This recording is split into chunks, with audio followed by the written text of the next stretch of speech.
Hello guys, hello mga kami-Chris. Wow, grabe. It's complete ang heart sign of love ni Honey Mikoy mula nga po kay Baby Krista. At dito nga po yan sa live selling na talaga naman pong nag-successful ang kanilang online business.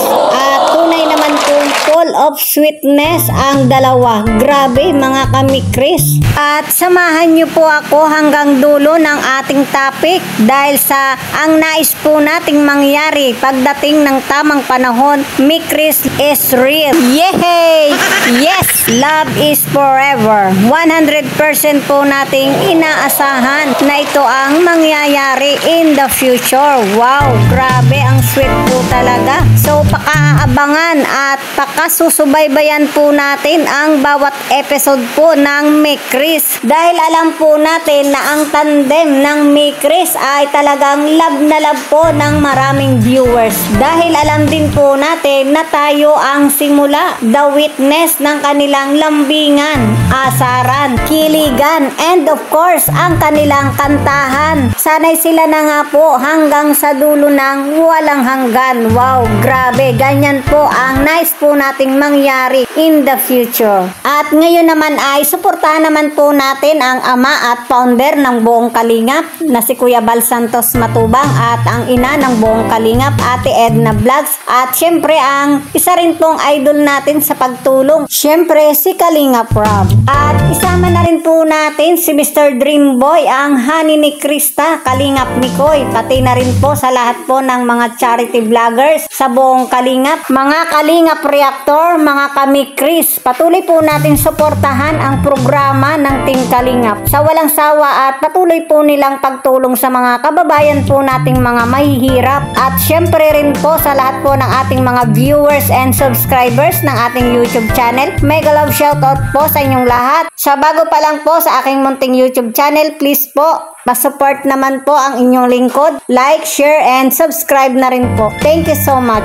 So, heto na nga mga kami-Chris. Full of sweetness na naman talaga ang episode na ito at ika nga po ni Kalingap Rob. Ang Mi-Chris live selling na ito ay parang episode 15 na dahil over sa saya, over sa kilig, over sa sweet kantahan. O siya, sige na, overload na talaga sila sa isa't isa.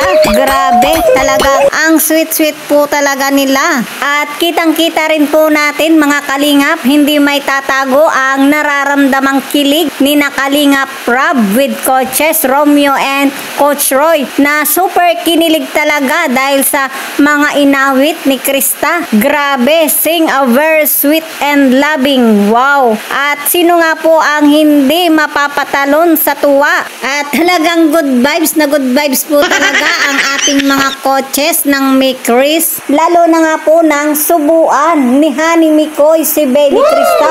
Wow, grabe, kilig to the bones talaga ang mga coaches ni Kalingap Rob. Napatalon talaga sa hindi may paliwanag na kilig. Wow, grabe. Pambihira talaga ang kilig na ito ng Mi-Chris. Super non-stop ang saya. At nang muling mag-hand sign of heart si Honey Mikoy sa kanyang Honey Krista. Wow, sa wakas, binuo na rin ni Baby Krista ang puso ni Honey Mikoy. My God, nagsigawan na nga po ang lahat. Parang nayanig na ang buong paligid. Lahat ay naging masaya, sobrang kinilig at dahil dito ay sinubukan ni Honey Mikoy na ihag ang kanyang Honey Krista. Naku po, napigilan po siya ng ating mga coaches ni Coach Romeo and Coach Roy. Grabe talaga. I'm sorry Kalingap Mikoy, maybe next time na lang. Grabe talaga ang sweet nilang panoorin.